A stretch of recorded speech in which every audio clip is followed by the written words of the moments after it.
الله وكفى وسلام على عباده الذين اصطفى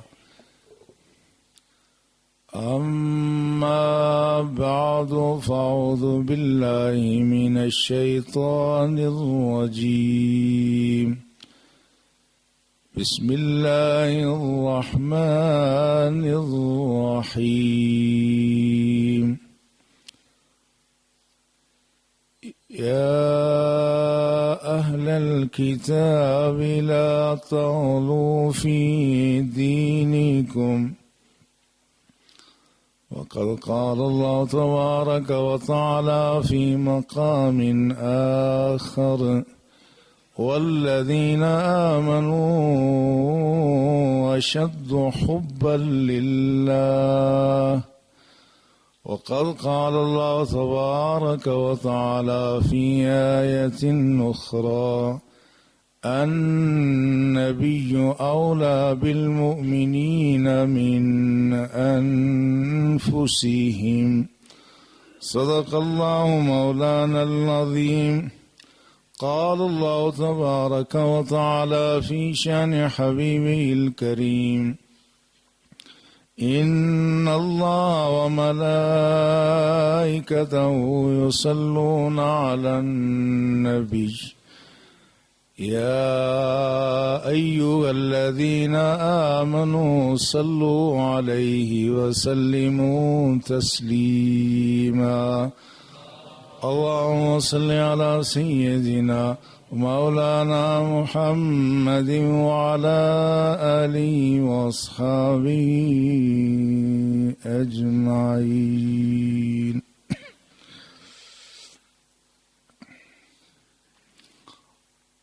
لائق احترام برادران اسلام،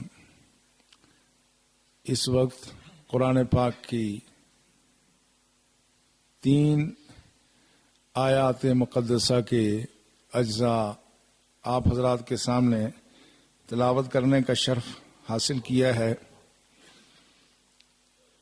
گزشتہ چند جمعۃ المبارک کے خطبات میں جب سے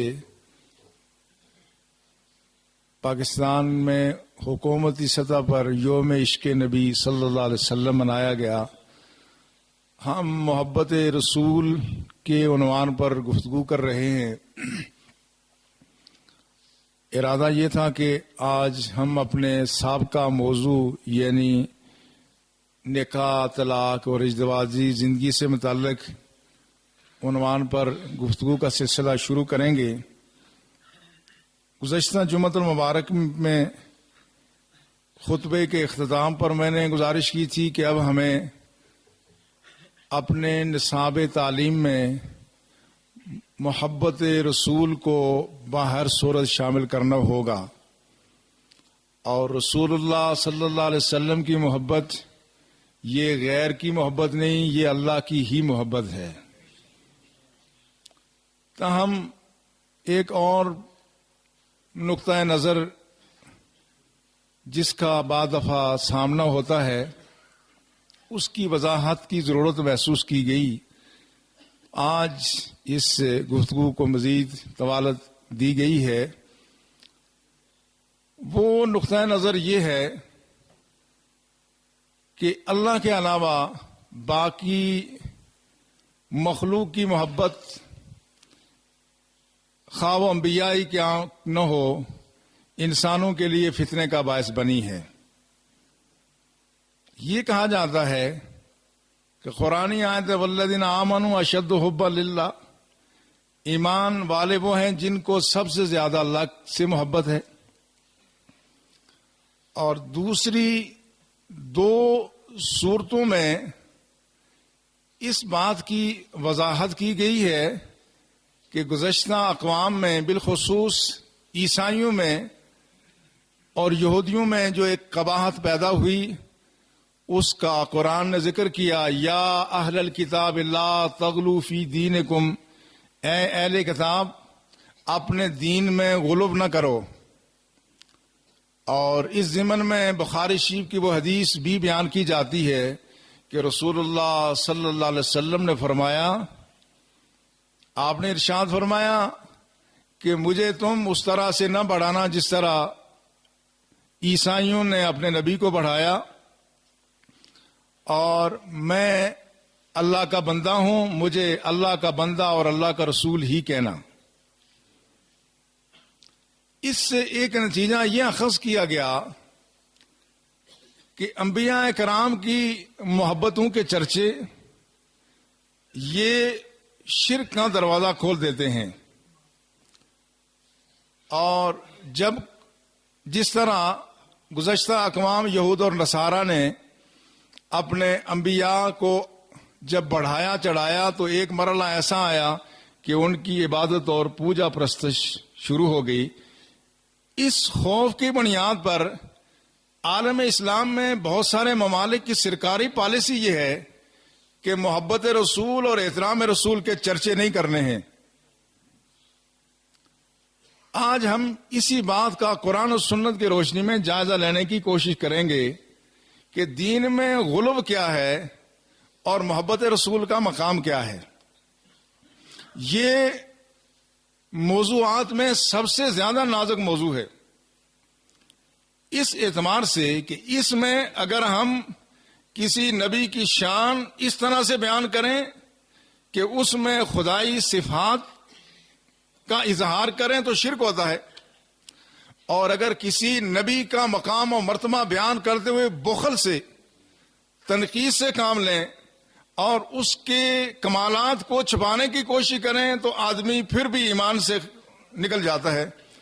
یہ بڑی باریک سی بات ہے اور تلوار کی دھار سے زیادہ تیز ہے، اور نعت رسول کا بھی معاملہ ایسا ہے، یہ بڑی باریک بات ہوتی ہے۔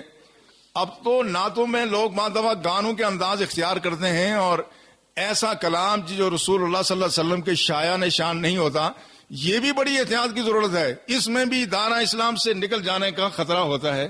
تو یہ معاملہ چونکہ بڑا نازک ہے، یہ اسلام اور کفر کا میدان ہے اس پر، اور یہ احترام رسول کئی پہلوں سے توحید سے بھی زیادہ نازک ہے، اس لیے کہ کوئی شخص بظاہر ایسا عمل کرے جو توحید کے تقاضوں کے منافی ہو، لیکن وہ چونکہ اسلامی ریاست میں، اسلامی ملک میں، اسلامی معاشرے میں رہتا ہے، تو جب تک اس کی نیت کا پتہ نہ لگا دیا جائے اس پر شرک کا فتویٰ نہیں لگایا جائے گا۔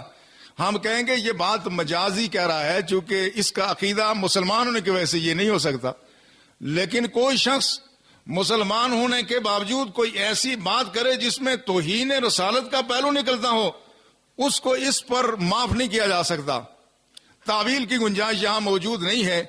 یہ اتنا نازک سا مسئلہ ہے کہ اگر اللہ کے رسول کا صحابی یہ کہے رائنا یا رسول اللہ صلی اللہ علیہ وسلم ہماری رعایت فرمائیے، اور یہودی اسی بات کو اللہ کے رسول کے خلاف رائنا کہہ کر کے لمبا کر کے یا بنا کر کے پڑھیں، اور اس کا معنی یہ ہو کہ ہمارے چرواہا، تو صحابہ کو منع کیا گیا ہے کہ تم اب رائنا نہ کہنا، حالانکہ صحابی کی نیت بھی یہی تھی کہ وہ رعایت کی طلب کرتے تھے، یا رسول اللہ ہمارا خیال فرمائیے۔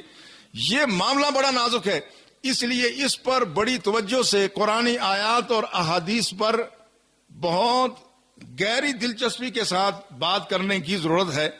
اب یہ جو قرآنی آیت نازل ہوئی کہ اہل کتاب تم غلو نہ کرنا، وہ آیات آپ حضرات سماعت فرمائیں گے، آپ کو خود اندازہ ہو جائے گا کہ یہ آیات کس معنی میں ہیں۔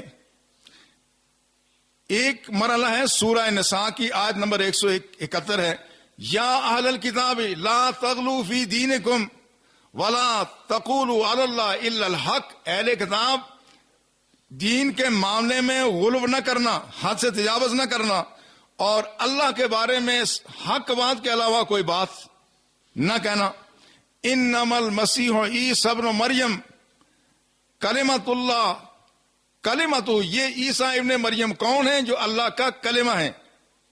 اب کلمہ سے مراد کیا ہے؟ یہ نہیں کہ اللہ کے کلام نے عیسیٰ ابن مریم کی شکل اختیار کی، بلکہ جب جبریل آمین حضرت مریم کے پاس تشریف لائے تو انہوں نے پھونک ماری، وہ جو پھونک ماری اور ان کو بیٹے کی خوشخبری دی، بس اسی کلمے کے نتیجے میں اللہ نے ان کو بیٹے کی امید عطا فرمائی، بعد میں بیٹا عطا فرما دیا۔ اس لیے عیسیٰ علیہ السلام کو کلمۃ اللہ بھی کہا جاتا ہے۔ یہ عیسیٰ ابن مریم کون ہے؟ اللہ کا کلمہ، القاہ الی مریم و روح منہ، یہ وہ کلمہ ہے جو اللہ نے مریم کی طرف القاء کیا، اور یہ اللہ کی روح ہے۔ اللہ کی روح سے مراد اللہ کی ذات کا جز نہیں ہے، بلکہ وہ روح جو حضرت جبریل آمین نے آ کے حضرت مریم کے دامن پہ جو پھونک ماری، یہ اس سے وہ روح فیضان مراد ہے۔ طاقت ساری اللہ کی دی ہوئی تھی۔ اس کے بعد فرمایا فآمنوا باللہ ورسولہ، اور اللہ اور اللہ کے رسولوں پر ایمان لانا۔ ولا تقولوا ثلاثہ، تین کی بات نہ کرنا، یہ نہ کہنا کہ خدا تین ہے۔ خود اللہ جل شانو بیٹا اور روح القدس جو عیسائیوں کا عقیدہ ہے، تم نے یہ بات نہیں کہنی ہے۔ انتہوا خیر لکم، تم اس سے باز رہنا، یہ تمہارے لیے بہتر ہے۔ انما اللہ الہ واحد، اللہ تو خدا واحد ہے۔ سبحانہ ان یکون لہ ولد، وہ اس بات سے مبرہ اور پاک ہے کہ اس کا کوئی بیٹا ہو۔ لہ ما فی السماوات و ما فی الارض وکفی باللہ وکیلا، اسی کے لیے ہے جو کچھ آسمانوں میں ہے اور جو کچھ زمینوں میں ہے، اور اللہ ہی کارساز کافی ہے۔ اب جہاں اہل کتاب کو کہا گیا کہ تم نے غلو نہیں کرنا ہے، اب وہ غلو کی تشریح قرآنی آیت کا ترجمے سے واضح ہو گئی۔ وہ تشریح کیا ہے؟ غلو کیا تھا کہ عیسیٰ ابن مریم کو خدا کا بیٹا قرار نہیں دینا، تین خدا نہیں ماننا، اور تمہیں عیسیٰ ابن مریم کو زمین آسمان کا مالک نہیں سمجھنا۔ یہ وہ بات تھی کہ جس کا اس میں تذکرہ ہوا۔ دوسرے مقام پر جو سورہ مائدہ کی آیت ہے، اس میں بھی یہی بات بیان کی گئی، اس میں تشریح آگے ہے۔ مل مسیح ابن مریم الا رسول، مسیح ابن مریم وہ صرف اللہ کے رسول تھے۔ قد خلت من قبلہ الرسل، ان سے پہلے بھی رسول آئے اور دنیا سے تشریف لے گئے۔ وَأُمُّهُ صدیقہ، ان کی ماں سچی تھی، یعنی انہوں نے جو بات کہی کہ میں بدکارہ نہیں ہوں، میں پاک دامن ہوں، اور یہ بچہ اللہ نے مجھے اپنے فضل و کرم سے عنایت فرمایا ہے، اس بات میں وہ سچی ہیں، ان کی ساری زندگی سچ میں گزری۔ کانا یاکلان الطعام، وہ دونوں حضرت مسیح علیہ السلام، عیسیٰ علیہ السلام اور ان کی والدہ، وہ کھانا پینا کرتے تھے، کھاتے پیتے تھے۔ یہ نہ سمجھنا کہ وہ کھانے پینے کی ضرورتوں سے مبرہ تھے، فرشتے نہیں تھے، وہ انسان تھے، اور اس میں انسان کی کوئی کسر شان بھی نہیں ہے، کھانے پینے میں انسان کی کسر شان نہیں ہے۔ عظمت تو یہ ہے کہ آدمی کی کھانے پینے کی ضرورتیں ہوں، مگر آدمی اپنے سامنے سے اٹھا کے دوسروں کو دے دے۔ جو پچھلے جمعے میں نے عرض کیا تھا کہ ایک دودھ کا پیالہ آئے، پینے والے سینکڑوں میں ہوں، اگر کسی کو کھانے پینے کی حاجت ہی نہ ہو تو ہم کہیں گے کہ ان کو تو ضرورت ہی نہیں تھی، انہوں نے دیا تو کیا ہو گیا۔ عظمت تو یہ ہے کہ حاجت تھی مگر سب سے پہلے دوسروں کو دے دیا۔ انسانی عظمت اس میں ہے، لہذا وہ کھانا پینا ان کا معمول تھا۔ قُلْ انظر کیف نبین لہم الآیات ثم انظر انا یؤفکون، پھر دیکھو کہ ہم کس طرح آیتیں بیان کرتے ہیں اور دیکھو کہ وہ کس طرح سے پھر گئے۔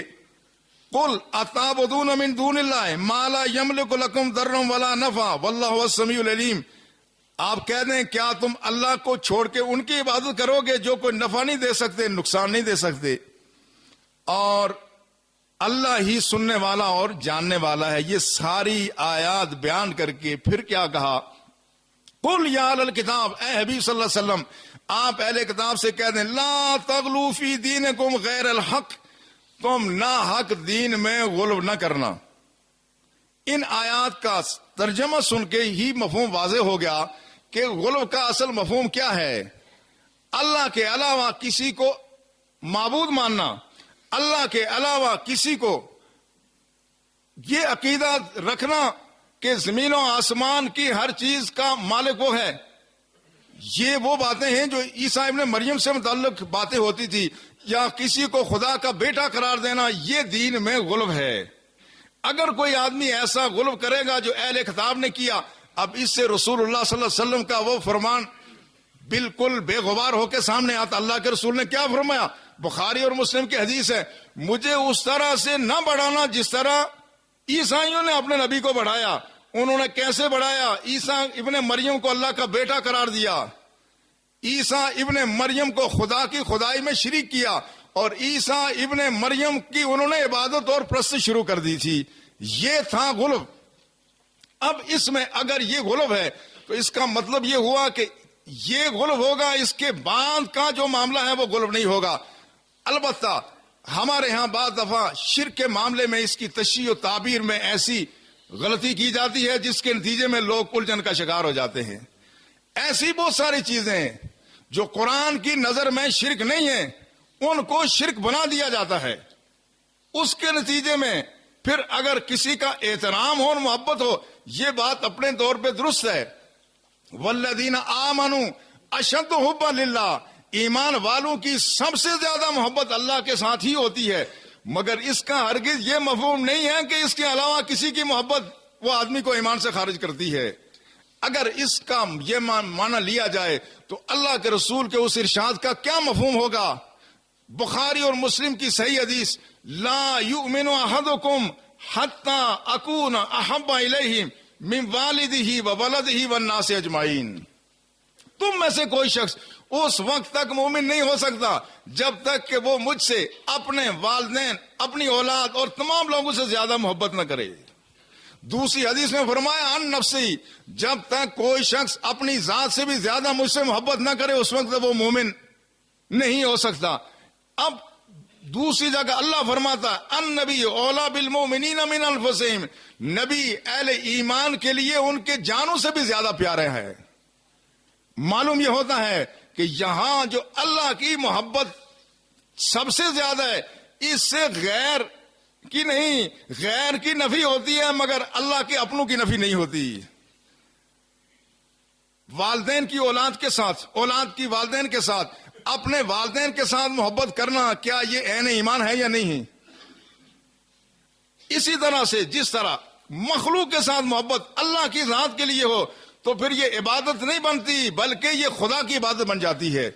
اس میں بڑی الجھن پیدا ہوئی. لوگوں نے شرک کا مفہوم اس انداز سے بیان کیا کہ اس کے نتیجے میں لوگوں کے ذہن الجھ گئے کہ شرک کون سی چیز ہے. اللہ کی جو خاصیت ہے، جو جس میں کوئی مخلوق شریک نہیں ہو سکتی، وہ ہے اللہ واجب الوجود ہے. وہ ازل سے ہے، ابد تک رہے گا. یہ صرف دنیا کی کسی مخلوق میں نہیں ہو سکتی. دوسرا، اللہ کی ذات مستحق عبادت ہے، معبود اللہ کی ذات ہے. یہ صفت اس نے مخلوق میں کسی کو نہیں دی ہے. کسی شخص کو، کسی مخلوق کو، خواب و نبی کیوں نہ، ایک لمحے کے لیے انسانوں کو اجازت نہیں کسی نبی کی پوجا کریں. ایک لمحے کے لیے یہ عقیدہ رکھنے کی اجازت نہیں ہے کہ کسی نبی کو ازل سے مانا جائے. نہیں، ازل سے صرف اللہ کی ذات ہے. باقی صفات ایسی ہیں، بعض صفتیں ایسی ہیں جو اللہ نے اپنے لیے بھی بیان فرمائی ہیں، اپنی مخلوق کے لیے بھی بیان فرمائی ہیں. اللہ کا خود قرآن میں ارشاد ہے ان اللہ سمیع بصیر، بلا شبہ اللہ سننے والا، خوب سننے والا اور خوب دیکھنے والا ہے. یہ اللہ نے سننا اور دیکھنا کس کی صفت بیان فرمائی؟ اپنی صفت. ان اللہ سمیع علیم، مگر انسان کے لیے کہا فجعلناہ سمیعا بصیرا، ہم نے انسان کو بھی سننے والا اور دیکھنے والا بنایا. الفاظ وہی ہیں، ان اللہ سمیع بصیر، بلا شبہ اللہ سننے والا بھی ہے، دیکھنے والا بھی ہے. اور انسان کے لیے کہا فجعلناہ سمیعا بصیرا، ہم نے اس کو بھی سننے والا بنایا اور دیکھنے والا بنایا. صفت ایک ہے، موصوف دو ہیں. وہی صفت اللہ کے لیے بھی استعمال ہوئی ہے، وہی مخلوق کے لیے بھی استعمال ہوئی. تو اگر شرک کا وہ مفہوم بنا دیا جائے تو کیا اور کسی پہ تو یہ الزام ہو سکتا؟ کیا اللہ بھی کسی کو شرک کی اجازت دے سکتا ہے؟ کیا قرآن میں بھی شرک کی کوئی گنجائش ہو سکتی ہے؟ اب مراد کیا ہوگی کہ ہم نے انسان کو سماعت اور بصارت دی مگر یہ اس کی کوئی ذاتی خصوصیت نہ تھی. ہم نے کرم فرمایا، اس کو سماعت اور بصارت دے دی. ایک وقت تک وہ سنے گا بھی، دیکھے گا بھی، اس کے بعد وہ اس سماعت اور بصارت سے محروم ہو جائے گا. اس کے سننے اور دیکھنے کی قوت اپنا کوئی کمال نہیں ہے، خدا کی عطا ہے. مگر خدا جو سمیع اور بصیر ہے اس کو کسی نے سمیع اور بصیر نہیں بنایا. اس کی سماعت کا انداز مخلوق سے مختلف ہے. وہ کچھ دیکھتا ہے جو انسانی آنکھ نہیں دیکھ سکتی، وہ کچھ سنتا ہے جو انسان نہیں سن سکتا. صرف ایک ہے، موصوف دو ہے، مگر یہاں کوئی شرک کا شائبہ نہیں ہے. اسی طرح سے اللہ نے فرمایا ان اللہ رؤوف الرحیم، بلا شبہ اللہ کی ذات رؤوف بھی ہے، رحیم بھی ہے، مہربان بھی ہے، شفیق ہے۔ اور اللہ نے اپنے رسول کے لیے فرمایا وَبِالْمُؤْمِنِينَ رؤوف الرحیم، وہ مومنوں کے ساتھ رؤوف الرحیم ہے۔ رؤوف اور رحیم کی صفت اللہ نے اپنے لیے بھی استعمال کی اور اپنے رسول کے لیے بھی استعمال کی۔ اللہ رؤوف الرحیم ہے اپنی شان کے مطابق، اس کو کسی نے رؤوف الرحیم بنایا نہیں، وہ ازل سے ہے، اب تک رہے گا۔ اور اللہ کا رسول رؤوف الرحیم ہے اللہ کی دین اور عطا سے۔ یہ ہے وہ فرق جس کو سمجھنے کی ضرورت ہے۔ اس لیے اس مرحلے پر کوئی ایسی صفت جو اللہ نے اپنے لیے خاص بھی کی ہو مگر وہ عبادت اور ازلی اور ابدی ہونے سے متعلق نہ ہو، اس سے بھی وہ کسی بندے کو متصف کر سکتا ہے۔ اللہ کا ارشاد ہے ان العزت للہ جمیعا، عزت تو سب کی سب خدا کے لیے ہی ہے۔ ان العزت للہ جمیعا، بلا شبہ عزت ساری اللہ کے لیے ہے۔ لیکن دوسری جگہ فرمایا للہ العزت ولرسولہ وللمؤمنین، یہ عزت اللہ کے لیے بھی ہے، اللہ کے رسول کے لیے ہے، ایمان والوں کے لیے بھی ہے۔ ایک جگہ فرمایا تھا ان العزت للہ جمیعا، ساری کی ساری عزت سزاوار ہے رب کی ذات کو۔ دوسری جگہ فرمایا ہاں سزاوار رب کو بھی ہے، پر اللہ نے اپنے کرم سے اپنے رسول کو بھی عزت دی، اہل ایمان کو بھی عزت دی۔ اب اس سے جو وہ شرک کا ایک مفہوم ایک خلط مبس کر کے بیان کیا جاتا ہے، اس کے نتیجے میں لوگ التباس کا شکار ہو جاتے ہیں۔ اور آپ آیت الکرسی پڑھتے ہیں اللہ لا الہ الا هو الحی القیوم، اللہ وہ ذات ہے جو حی بھی ہے اور قیوم بھی ہے۔ اللہ نے اپنے لیے کون سا لفظ استعمال فرمایا؟ حی، میں حی ہوں۔ اور دوسرا فرمایا انا نحن نحیی و نمیت، ہم زندہ بھی کرتے ہیں اور مارتے بھی ہم ہیں۔ مارتا اور زندہ کون کرتا ہے؟ اللہ کی ذات۔ انا نحن نحیی و نمیت، یہ زندگی فیضان ہے رب کے کرم کا، اور موت بھی اللہ کے قبضہ قدرت میں ہے۔ مگر یہی لفظ حی اللہ نے مخلوق کے لیے بھی استعمال فرما دیا۔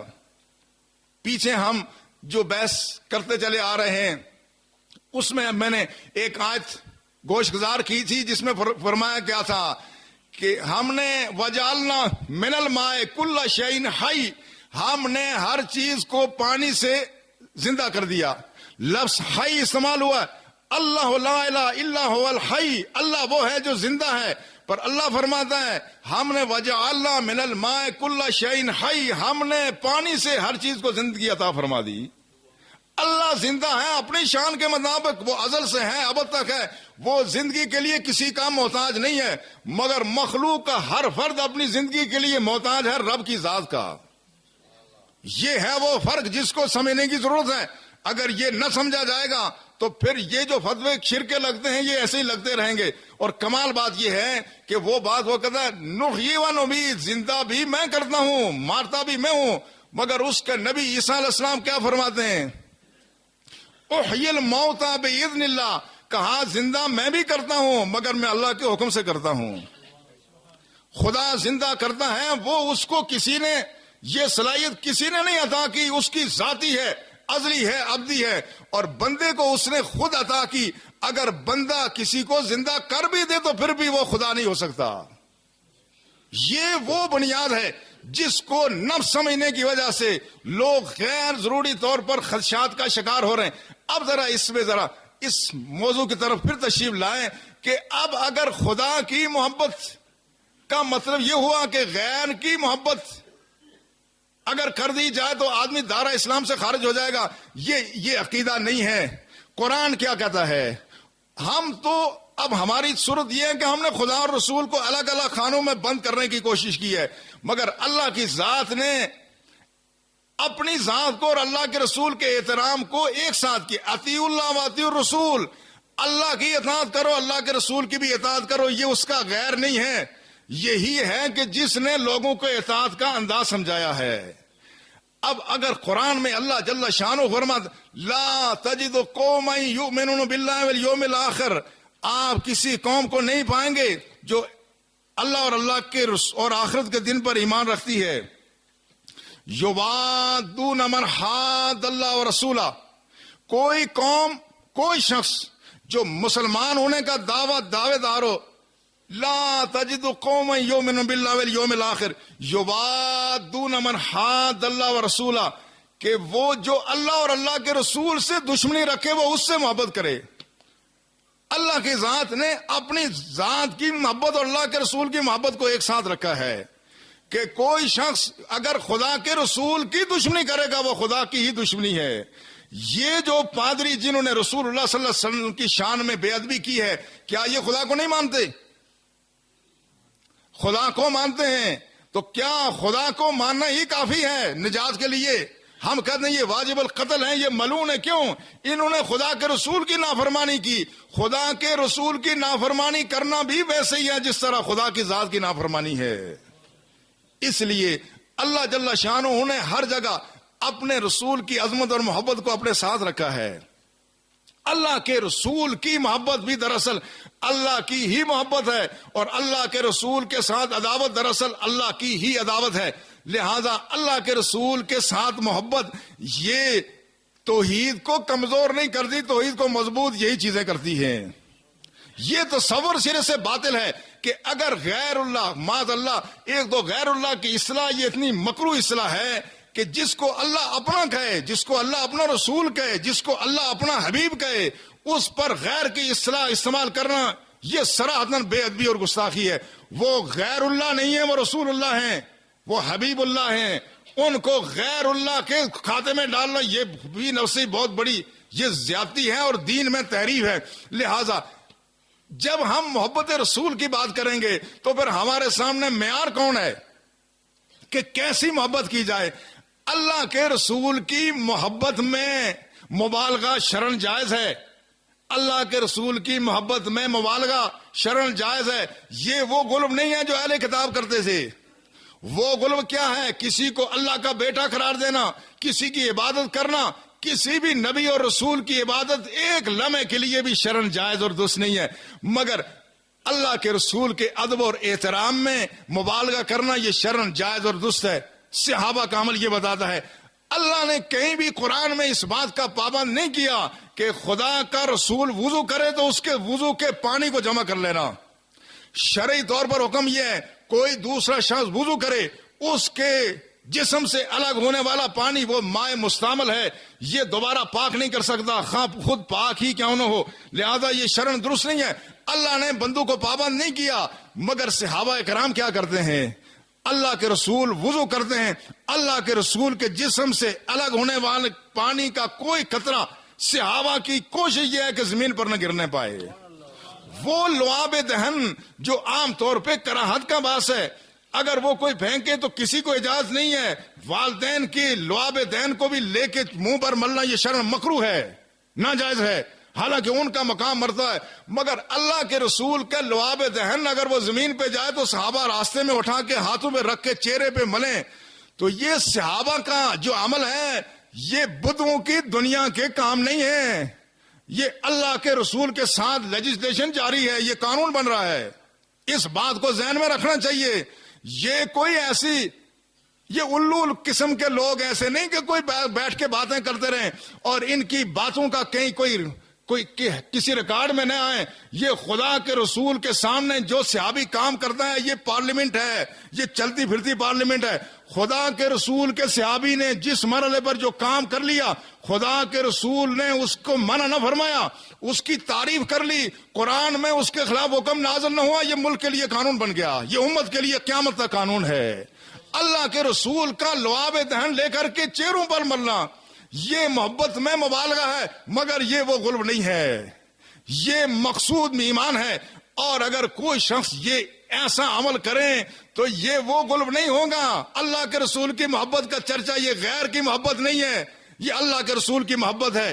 اس کی محبت عین اللہ کی ہی محبت ہے، اور اس کی دشمنی عین اللہ سے دشمنی ہے۔ اس لیے اقبال نے کہا تھا مغز قرآن روح ایمان جان دین ہست حب رحمت للعالمین۔ یہ قرآن کا مغز ایمان کی جان رسول اللہ صلی اللہ علیہ وسلم کی محبت ہے۔ یہ محبت خدا کی محبت کی غیر نہیں ہے، بلکہ جس نے اللہ کے رسول سے جتنی محبت کی اسی قدر خدا نے اس کی محبت کو قبول کر دیا۔ یہ وہ شخص صحابہ کی جماعت میں جس کو افضل البشر بعد الانبیاء کہا جاتا ہے، یہ کون شخص ہے؟ یہ ابو بکر صدیق ہے۔ ابو بکر صدیق وہ ہے کہ جس کی محبت لازوال ہے، اس اور بے مثال ہے۔ خدا کے رسول نے فرمایا آج ہم نے سفر ہجرت اختیار کرنا ہے، آج اللہ کے رسول کے ساتھ چلنے والا شخص اپنی جان کو ہتھیلی پہ رکھ کے اس نے چلنا تھا، پر ابو بکر صدیق نے دوسری بات نہیں کہا، یا رسول اللہ مجھے اندازہ تھا، میں نے پہلے سواری کا انتظام کیا ہے۔ محبت والوں کا انداز یہ ہے کہ محبوب بات نہ بھی کریں، پر محب کو پہلے پتا تھا کہ اللہ کے رسول ہجرت کرنے والے، کہا یا رسول اللہ فکر نہ کریں، میں نے سواری کا انتظام پہلے سے کیا ہوا ہے۔ یہ ہے محب۔ اور کہیں بھی کوئی معاہدہ ہو، وہ جو وہاں معاہدہ ہوا تھا صلح حدیبیہ، اس میں جب ایک ایسی شرط لکھی گئی جس میں بظاہر مسلمان دبے ہوئے تھے، مگر محبوب اور محب کا آپ انداز دیکھیں۔ باقی حضرت عمر نے کہا یا رسول اللہ کیا ہم حق پر نہیں ہیں؟ کہا ہاں، فرمایا حق میں، تو کہا یا رسول اللہ دب کر کیوں صلح کرتے ہیں؟ ابو بکر نے کہا تمہیں پتہ نہیں یہ کون یہ کر رہا ہے؟ یہ اللہ کے رسول ہیں، یہاں بولنے کی گنجائش نہیں ہے۔ اعمال سب کے تھے، مگر فیصلہ افضل البشر کا جب آیا تو محبتوں کی بنیاد پر ہوگا۔ یہ فیصلے محبتوں کے ہیں، اور اللہ کے رسول کی محبت عین اللہ کی ہی محبت ہے۔ لا تغلو فی دینکم کی آیت کا اطلاق محبت رسول پر اس طرح نہیں ہوتا جس طرح اطلاق کیا جاتا ہے۔ اللہ ہمیں توفیق عطا فرمائے، اللہ کے رسول کے محبت کو ہم اپنے لیے حرز جاں بنائیں، اپنے ایمان کا اثاثہ بنائیں۔ وما علینا الا البلاغ، سنت عطا فرمائے۔